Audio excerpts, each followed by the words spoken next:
March of Freedom there. Thousands of dead Iraqis, unregistered by the people who may have caused their death, and a partial election which has caused political deadlock. Well, look, I am a hawk on the war in Iraq. I believed and still believed in this war. I think it was a just war. I think it was a good war. And I think that the results for the Iraqi people have been vindicated. 8.5 million people went to the polls, risked life and limb, and chose political liberty, and chose to break with the history of tyranny in Iraq. Ghayth Armanazi, I'm sure you don't agree with very much that's been said so far. Please, your thoughts against the motion. Thank you, Tim. Ladies and gentlemen, I'd like to appeal for your support in soundly and decisively defeating this motion. There is indeed a stirring of democracy in our part of the world, which is a good thing, which is something we all should be supporting. But I put it to you that the stirring of democracy has happened despite and not because of US intervention. Because US intervention comes with self-destructive baggage of its own making. The baggage, I will refer to them just in code words: Palestine, Iraq, Guantanamo Bay, Abu Ghraib. Take your pick. This is the baggage that US policy is bringing with its drive, or so-called drive for democracy in the Middle East. Is that an example we all should be looking at? I doubt it very much. Let's also perhaps look at the gurus or godfathers of US democratization offensive that we're seeing today. Who are they? Who are some of these people?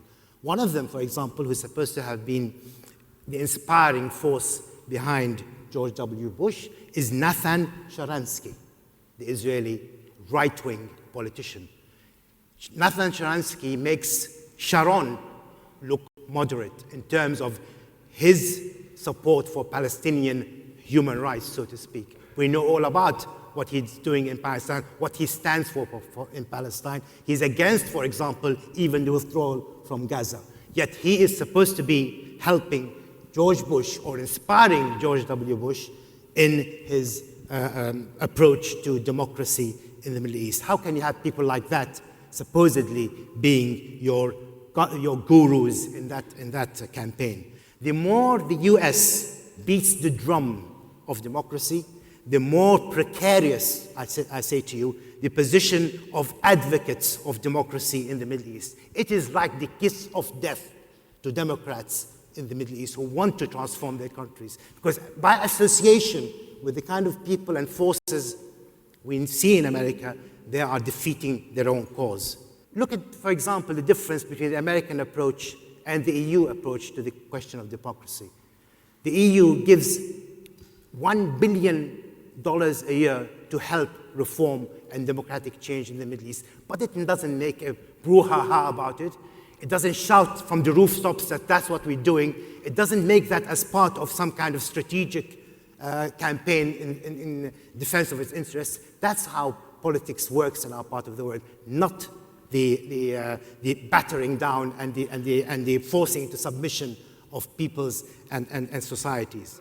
My conclusion is, if somebody comes down kicking at your door, that is illegal and unlawful intrusion into somebody. And do not be surprised if they then slam that door in your face. Thank you.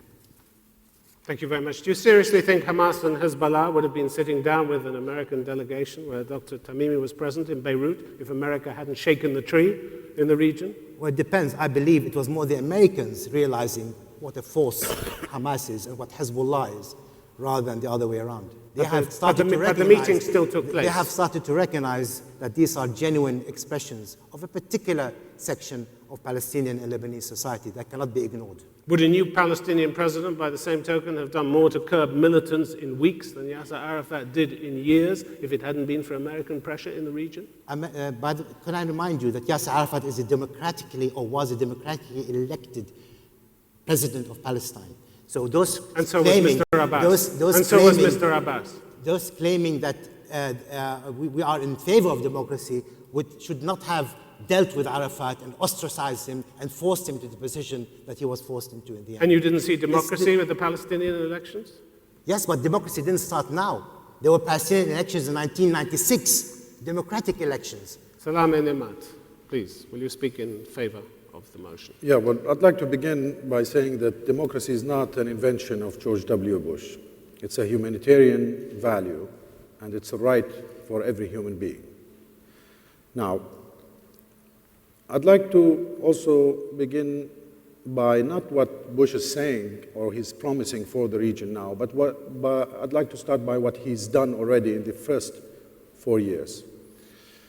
Most importantly, he brought down the Taliban regime in Afghanistan, a regime from the dark ages, I do not need to tell you a lot, and he brought down the regime of Saddam Hussein. He was looking for weapons of mass destruction.